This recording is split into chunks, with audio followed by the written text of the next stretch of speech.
Bonjour, on va commencer. Donc aujourd'hui, on va vous présenter les deux masters qui sont proposés à la FTSR, donc le master en théologie et le master en sciences des religions. C'est mon collègue Muller qui présentera le master en SR. Donc, je me présente, je m'appelle Chen Danglo, je suis conseillère académique, conseillère aux études pour le master en théologie à l'UNIL et à l'UNIJ. Donc, alors, le master en théologie qui est proposé à l'Université de Lausanne est une formation Azur. Je reviendrai sur ce point juste après. Alors, les prérequis pour faire un bachelor en théologie, pour faire un master en théologie, sont de détenir un bachelor en théologie ou un titre jugé équivalent. Si le titre que vous avez n'est pas complètement équivalent à un bachelor en théologie, on pourrait vous demander un complément d'études de 60 crédits ECTS maximum avant l'entrée en master. Alors, quels sont les objectifs de cette formation?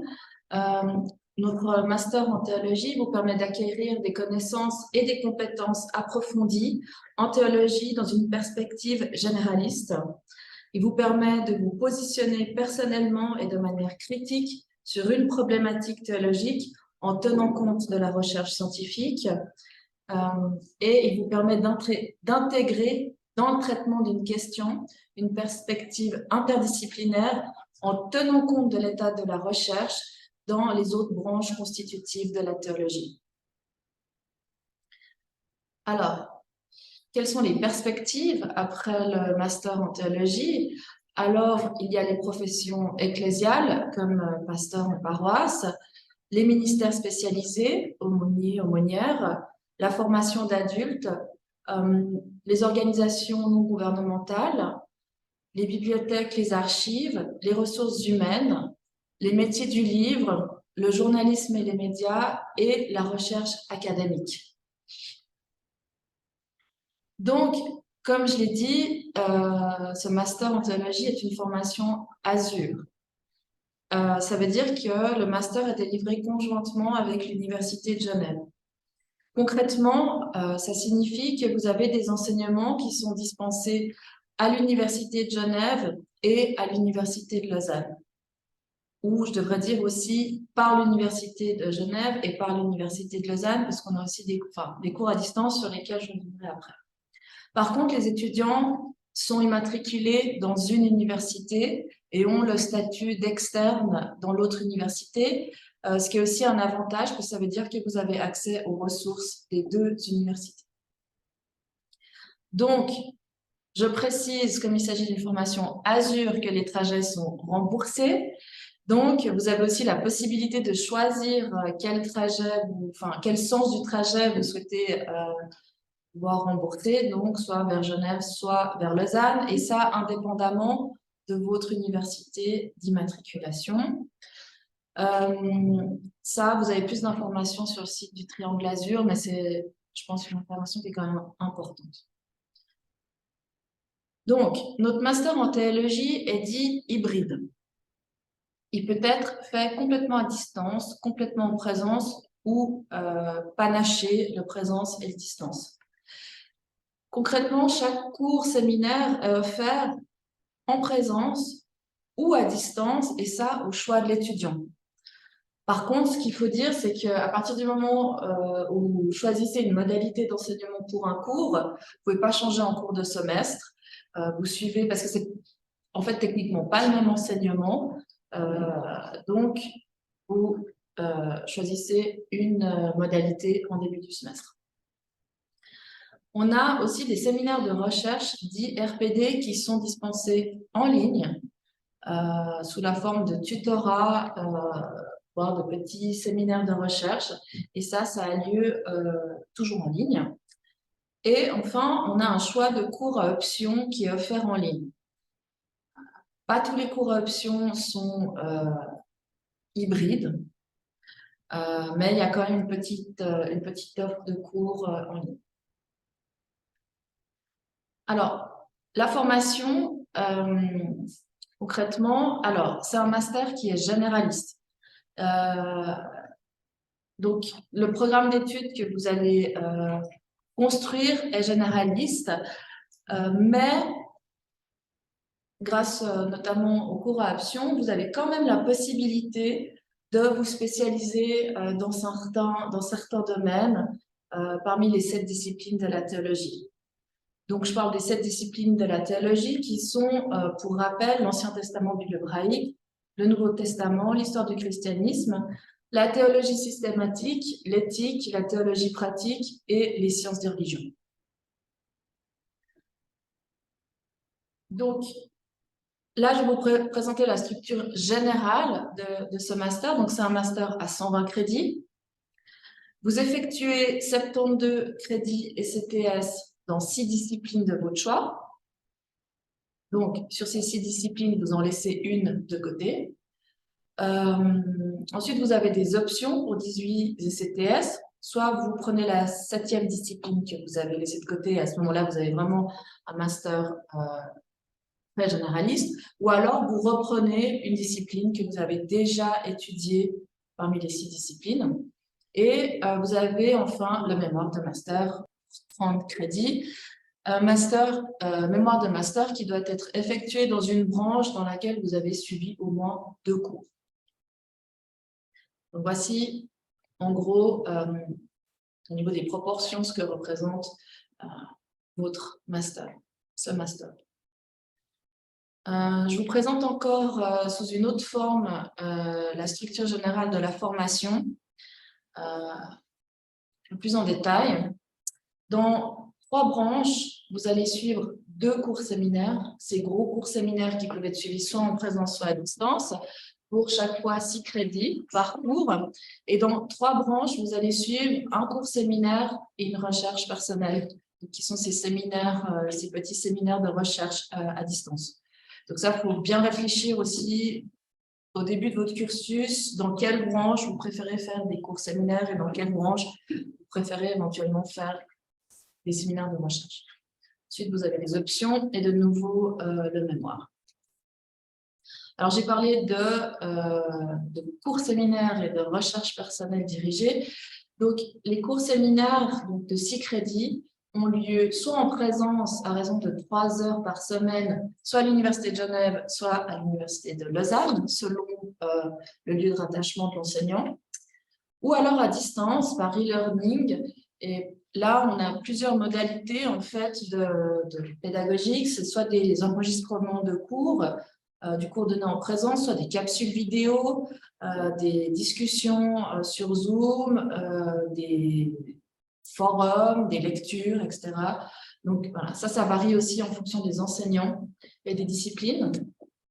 Et à la fin, vous avez une validation notée, un travail écrit qui se base sur une présentation orale. Les recherches personnelles dirigées valent aussi 6 crédits CPS. Et là, il n'y a pas de différence entre étudiants à distance, étudiants en présence. Et puis, vous avez des séances collectives en ligne et des contacts individuels avec les enseignants pour, au final, établir en fait un dossier d'examen, un petit dossier de recherche qui est évalué par un examen écrit ou oral qui a lieu en session. Les options, là, vous choisissez des cours, soit parmi l'offre de cours qui vous est proposée par nous, soit vous pouvez suivre des cours dans d'autres facultés, voire dans d'autres universités. Ça, d'un commun accord avec moi, mais vous avez certaines libertés dans le choix de vos cours options.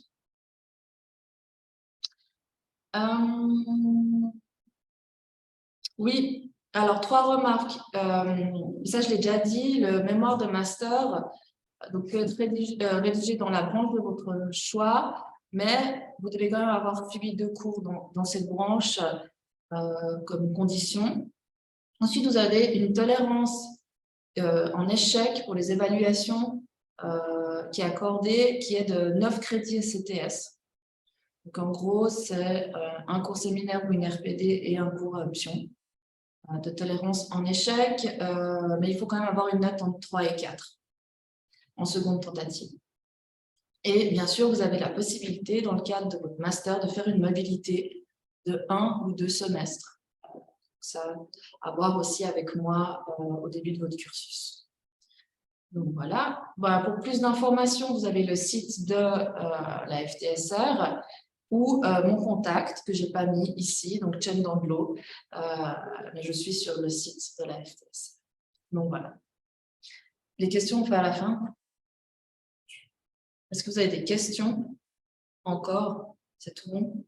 Je me demandais par rapport à la mobilité, est-ce qu'il y a des partenariats particuliers avec d'autres unis ou est-ce que c'est complété? Il y a des, donc, oui, il y a des partenariats pour la mobilité avec d'autres unis. Et pour ça, est-ce qu'on peut trouver l'information de quel uni il s'agit? Oui, alors, le spécialiste. Donc, ça va aussi dépendre dans quelle université vous allez être rattaché. C'est-à-dire que vous n'allez pas avoir les mêmes partenariats si vous êtes immatriculé à Genève ou si vous êtes immatriculé à Lyon. Parce que chaque université, pour le coup, elle a son réseau qui n'est pas le même. Donc, du coup, ce n'est pas les mêmes opportunités pour les étudiants qui sont immatriculés à Genève que les personnes qui sont immatriculées à Lausanne. Donc, il faut éventuellement vous renseigner si c'est un point important pour vous sur les sites. OK. Merci. Merci à toi. Alors, je me présente, je suis Franck Muller, je suis conseiller aux études de sciences des religions à l'Université de Lausanne et je vais vous présenter le master interfacultaire en sciences des religions. C'est un peu plus compliqué qu'en théologie, donc je vais essayer d'être le plus simple possible et pas trop long. Donc, master interfacultaire.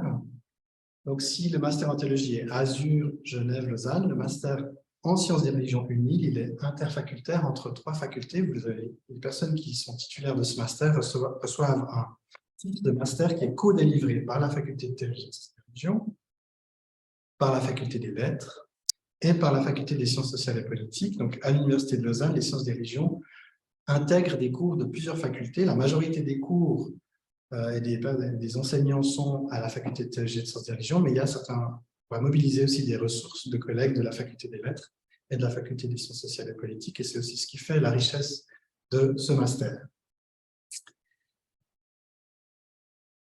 Alors, ce master, il y a une variante de 90 crédits, dont la durée normale est de 3 semestres, la durée maximale 5 semestres à temps plein, à temps partiel c'est plus long. Et il y a un master dit avec spécialisation de 120 crédits. Les étudiants font non seulement les 90 crédits que tout le monde fait, mais aussi une spécialisation. Et là, la durée est adaptée, c'est 4 semestres à temps plein, 6 maximum. Donc, la durée normale de 4 semestres, la durée maximale de 6 semestres, sauf si c'est à temps partiel, où la durée est plus longue. Je reviendrai bien sûr sur ces spécialisations dans un instant. Les conditions d'accès à ce master, alors, elles sont normalement automatiques pour une personne qui a un bachelor dans lequel il y a 60% en sciences des religions. On trouve différentes dénominations en Suisse et dans le monde de cette discipline sciences des religions. On trouve sciences des religions, histoire et sciences des religions, histoire des religions, Religionswissenschaft, Science of Religion, Religious Studies. Donc, si vous avez un titre de bachelor qui contient 60 crédits, en principe, vous avez accès automatiquement. Parfois, il y a des petits ajustements à faire si on soit sûr que vous ayez le niveau, mais en principe, si c'est un titre suisse, vous avez accès directement au master. Et puis, ce master est aussi accessible pour des personnes qui sont titulaires d'un autre titre universitaire qui ne contient pas de sciences des religions, par exemple en sciences sociales, en lettres, d'autres titres. Et à ce moment-là, vous êtes admis avec une mise à niveau qui peut être soit intégrée, si elle n'excède pas 30 crédits, soit préalable, puis là, on va vous demander un maximum de 51 crédits. Si la mise à niveau est préalable, c'est une année de raccordement au master. Si elle n'excède pas 30 crédits, vous avez accès au master avec un programme additionnel. Donc, le public cible est un public assez varié. Il ne faut pas avoir fait forcément un bachelor de 180 crédits en sciences des religions pour accéder à ce master, loin de là. Quels sont les objectifs de ce master? Ils sont plusieurs. L'idée, c'est notamment à travers le mémoire, d'accomplir de manière autonome les étapes d'une recherche scientifique, personnelle, d'être capable d'identifier et d'utiliser des instruments d'analyse, de pratiques théoriques, conceptuelles, méthodologiques, dans l'étude de thématiques spécifiques à travers différents corpus, des textes, des images, des terrains. Donc, on rejoint ici la dimension interfacultaire. Il y a un grand nombre de spécialisations possibles, il y a des grands nombres de sujets de mémoire possibles qui vont de l'Antiquité au monde contemporain. Alors, c'est clair que si on travaille sur une communauté musulmane qu'on va étudier sur le terrain, on ne va pas mobiliser les mêmes outils qu'une personne qui va travailler sur des textes du bouddhisme ancien.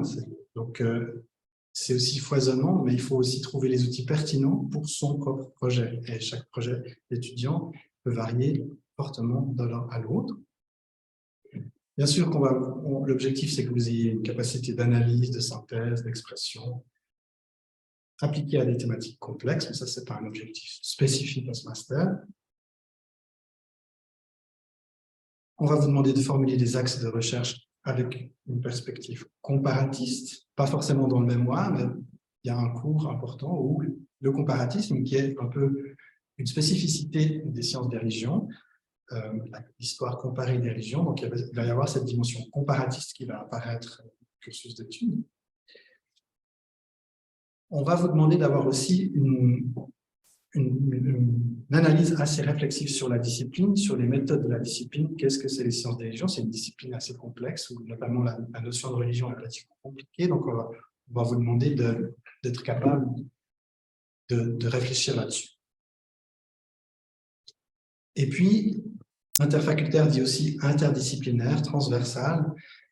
C'est un cursus où sont mobilisés des anthropologues, des sociologues, des historiens, des philologues. Donc, toutes ces spécialités qui sont mobilisées dans le master, elles vont interagir entre elles et ça va vous sensibiliser fortement à l'interdisciplinarité, à la pluridisciplinarité. Donc, vous aurez une attention particulière à cette dimension transversale.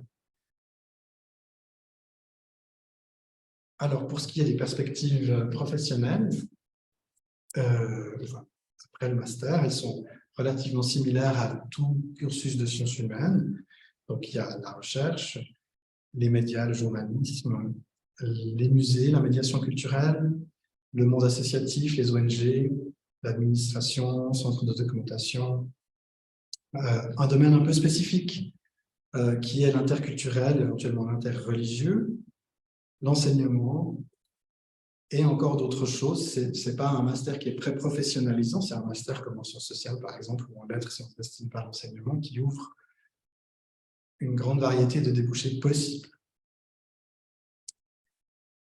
Ce master, il permet deux profils qui ne s'excluent pas forcément. Vous pouvez conserver un profil généraliste, c'est-à-dire vous suivez des cours dans des différents domaines, qui peuvent être des fois assez distincts les uns des autres. Et puis là, le but, c'est d'avoir un savoir étendu sur les cultures religieuses dans l'histoire dans le monde contemporain, d'avoir un savoir étendu. Mais le cursus d'études, il permet aussi, pour une personne qui a envie de le faire, de se spécialiser fortement, plus fortement, c'est-à-dire de constituer un programme de cours pour accumuler des compétences sur un objet, une culture religieuse, une thématique spécifique. À ce moment-là, on construit l'offre de cours jusqu'au mémoire et c'est un profil plus spécialisé. Donc, le plan d'études permet de faire les deux. C'est à l'étudiant un peu de se positionner par rapport à ça. Il y a aussi certains enseignants, ils vont avoir des exigences un peu différentes les uns des autres en fonction de spécialisation.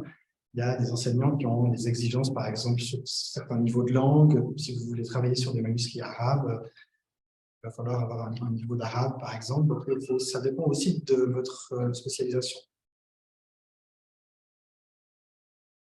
Concrètement, alors les modules, vous allez avoir un module principal dit de sciences des religions avancées, histoire de la discipline et méthode, où là, vous allez avoir des cours spécifiquement sur la discipline sciences des religions, sur le comparatisme, un cours d'épistémologie des sciences des religions, que tous les étudiants suivent. Ensuite, vous allez avoir un module dit d'approche, qui fait suite à ce que les étudiants ont fait au bachelor. Vous allez avoir 3 cours et vous allez choisir entre la sociologie des religions, l'anthropologie des religions, les sciences sociales des migrations, l'histoire, des cours philologiques.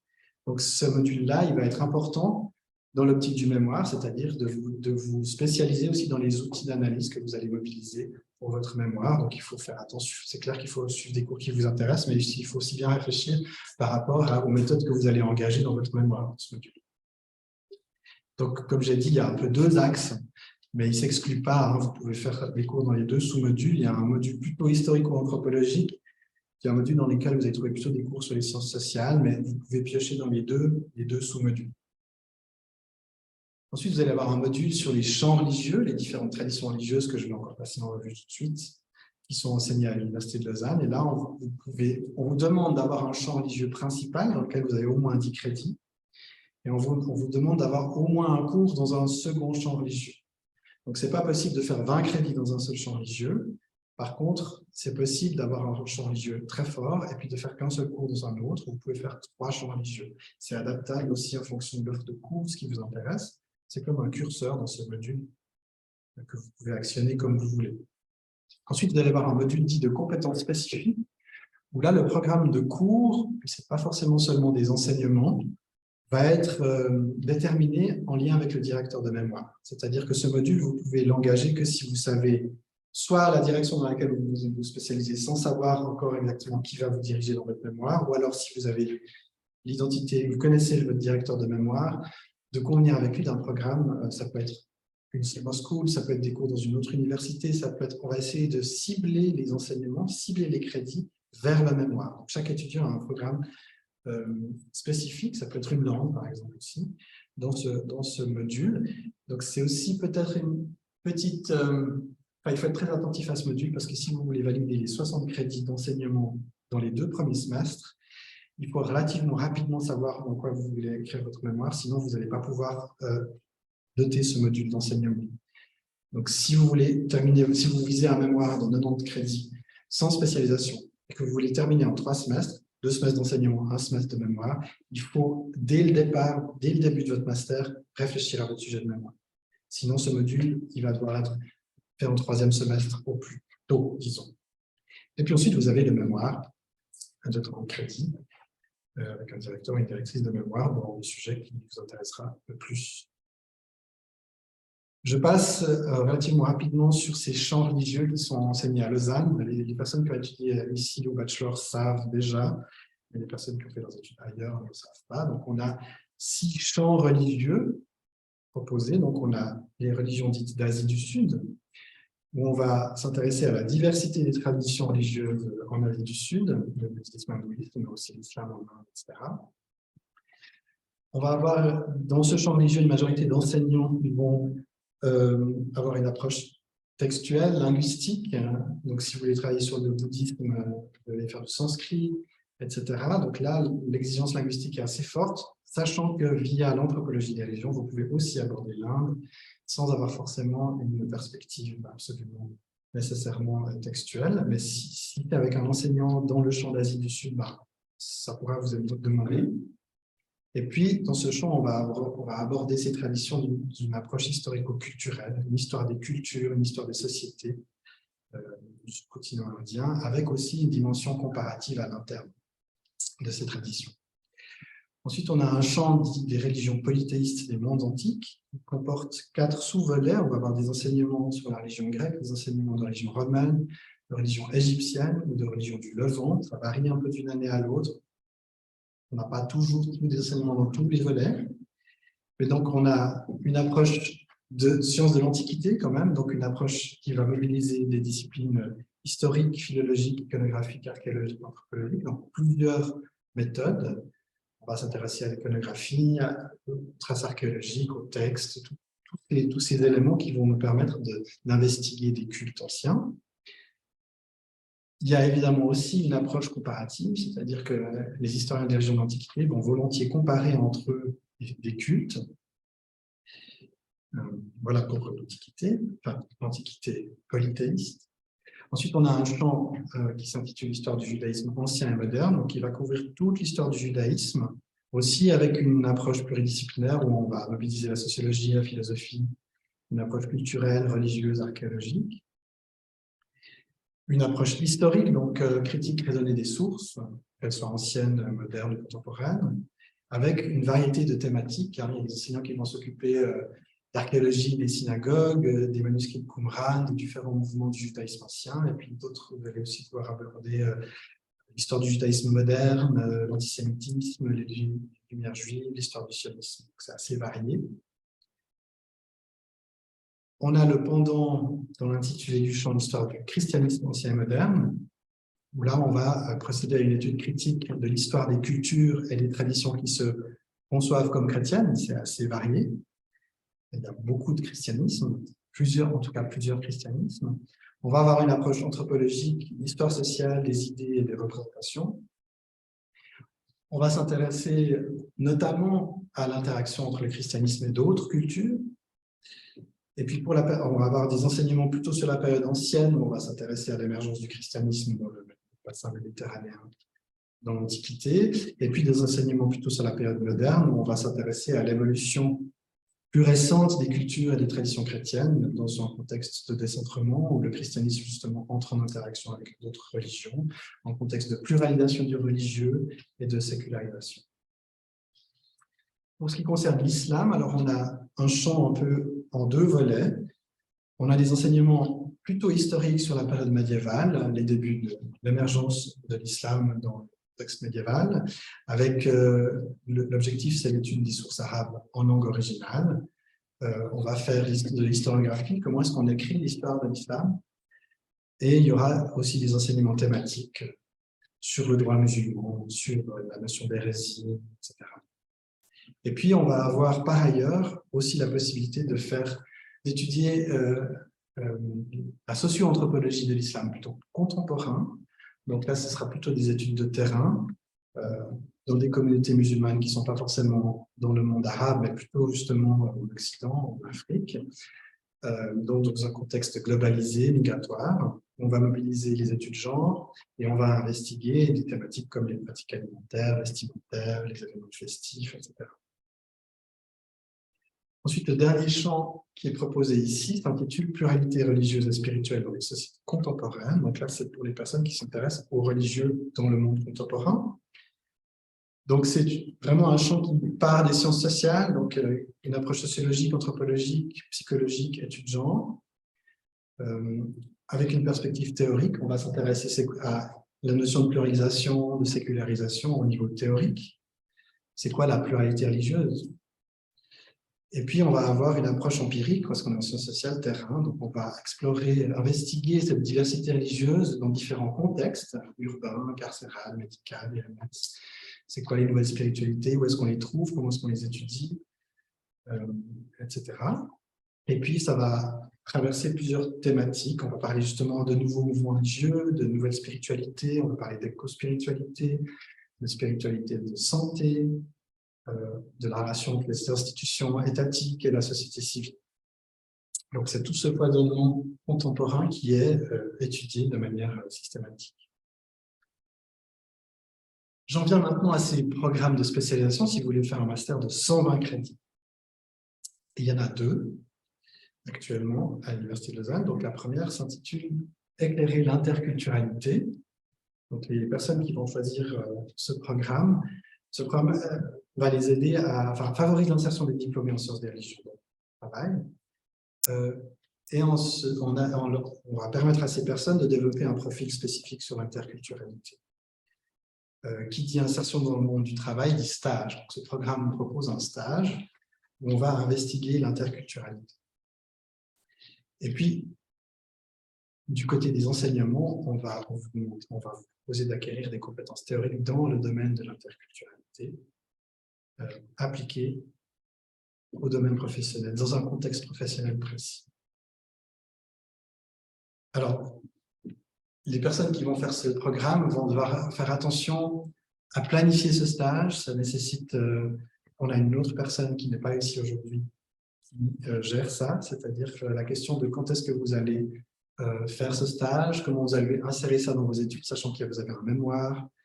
Il faut quand même faire attention à le faire correctement, mais on est aussi là pour vous aider. Concrètement, ce programme est composé d'un module d'enseignement dans lequel vous allez avoir un cours qui s'appelle « Éclairer l'interculturalité », qui va thématiser cette interculturalité et qui va aussi vous préparer à l'investiguer dans le domaine professionnel concerné, c'est-à-dire le stage que vous allez faire. Et puis, vous allez avoir des enseignements à choix qui seront des enseignements dans les 3 facultés partenaires. Et puis, vous aurez ce stage qui implique un rapport de stage. Donc, l'idée, c'est à la fois investiguer un domaine professionnel qui vous intéresse, mais ensuite d'avoir une réflexion qui investigue l'interculturalité dans ce contexte précis. Donc le stage, il a cette double fonction, c'est-à-dire de vous permettre d'accéder à un contexte professionnel extra-universitaire, mais dans lequel on vous invite, on vous demande de réfléchir à l'interculturalité, et ce rapport de stage, il va être le résultat de cette réflexion, comment est-ce qu'on peut observer l'interculturalité dans ce domaine précis. Et qu'est-ce que ça nous dit sur l'interculturalité de manière assez large. Donc les stages, on a un peu de recul maintenant, il y a plusieurs étudiants qui ont fait ce programme, donc ça peut concerner des domaines professionnels assez différents. On conçoit l'interculturalité de manière assez large. Donc on a des personnes qui ont fait des stages dans un centre de documentation et de recherche d'informations sur les peuples autochtones, une ONG. On a une personne qui, par exemple, a fait un stage à la Fondation PROFA, Programme Migration Intimité. On a une personne qui a effectué un stage dans un service d'intégration de la ville d'Yverdon. On a eu un stagiaire qui a fait un stage dans une maison d'édition, etc. Donc, c'est des exemples. Hein. Vous ne devez pas faire des stages dans ces domaines-là, c'est juste des exemples pour vous montrer que ça concerne une variété de contextes professionnels différents. Si vous vous inscrivez dans ce programme, on est tenu que vous fassiez un stage. Donc, du coup, on a des partenariats. Et comme on n'a pas un nombre d'étudiants énorme, on a un nombre réduit de partenariats. Mais si on vous aide aussi à investiguer des choses nouvelles, par exemple, donc, on est là pour essayer de faire interagir se rencontrer les opportunités qu'on peut vous aider et vos envies.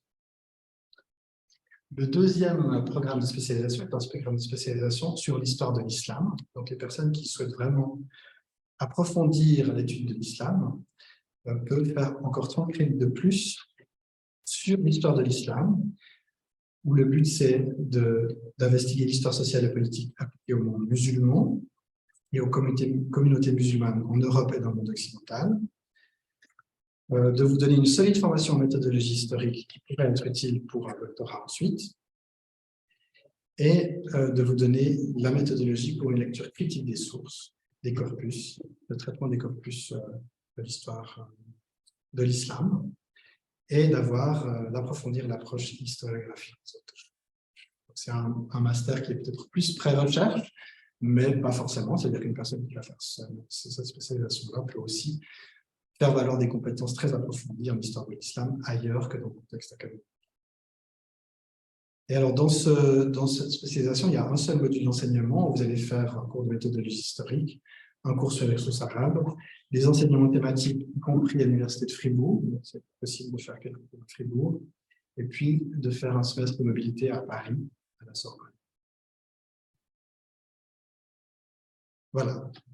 Alors, j'ai aussi mis les coordonnées à la fois de la faculté, mais aussi de la commission pédagogique d'histoire et sciences des religions qui regroupe les informations sur les sciences de religion à l'Université de Lausanne. Et j'ai aussi contact. Madame Nedjar, elle s'occupe en particulier du programme sur l'interculturalité, la question du stage, etc. J'en ai fini. Est-ce que vous avez des questions? Oui. Juste par rapport à la mobilité, oui. Est-ce que ce semestre à la Sorbonne, c'est la seule option? Non, alors, effectivement, ma collègue a intégré la mobilité dans sa présentation pour le master en théologie. Je ne l'ai pas fait pour les sciences des religions, mais bien sûr que c'est possible de faire une mobilité aussi en master, dans le cadre du master en sciences des religions. Et puis pour celui avec la spécialisation sur l'histoire de l'islam, oui. C'est tous les cours, enfin ces 30 crédits-là sont faisables à Paris? Non, il y a l'obligation de faire une partie des cours à l'UNIL. Donc c'est seulement une partie, en principe. Il faudrait que je vérifie encore avec l'enseignant, mais je pense qu'il y a en tout cas un cours que vous devez faire ici. Oui. J'ai encore une question par rapport au master à temps partiel. Oui. J'ai déjà demandé avant. Vous avez fait voir avant que le master à temps plein, on peut le faire au maximum 6 semestres. Donc à la fin, ça change. Enfin, si je pense arriver à 6 semestres, je peux aussi être travailler à côté, mais quand même être inscrit à temps plein, ou qu'est-ce qui change en fait si on s'inscrit à temps partiel? Temps partiel, c'est vraiment plus long. C'est-à-dire que vous pouvez aller jusqu'à 10 semestres. Puis là, tant que vous n'êtes pas au délai final, vous n'êtes pas, vous avez vraiment un temps assez étendu à votre master. Si vous faites un master à temps plein avec un travail à côté, si vous arrivez à la fin de votre 6e semestre d'études et que vous n'avez pas fini, il faut faire une demande de prolongation qui doit, normalement, c'est pour juste motif. Hein. Ouais. Donc, du coup, c'est un peu plus cadré quand même au niveau du délai d'études. Et puis, la faculté ne peut pas vous accorder plus que 2 semestres de prolongation pour juste motif. Ouais. Donc, si vous hésitez, le plus simple, c'est quand même de vous inscrire à temps partiel. Parce que si vous terminez votre master dans le délai de 6 semestres, ben, ce n'est pas grave. Ouais. Vous aurez fait le délai maximal du temps plein, mais on ne va pas vous demander de rester plus longtemps si vous êtes tout terminé. Oui.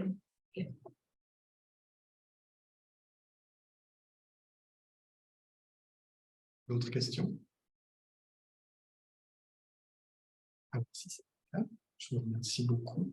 On vous remercie beaucoup de votre attention. Et puis, s'il y a des questions qui viennent après coup, on est encore disponible dans les semaines, les mois qui viennent.